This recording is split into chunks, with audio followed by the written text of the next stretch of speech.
fucking hood opener. She did a treat.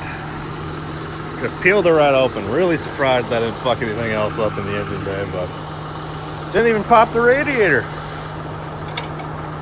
But now I got the pesky problem of I gotta get underneath it to get the fucking bolts out, which seems like too much work, so I'm just gonna use that. Alright, I think I got her hooked. Let's just ease her back, see if I can roll her over. Come on, old girl, just fucking roll. The old man will kill me if I fuck up his tractor. Just gently. Oh, fuck.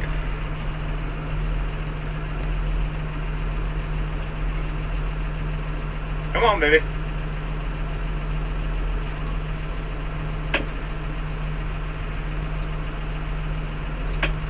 There we go.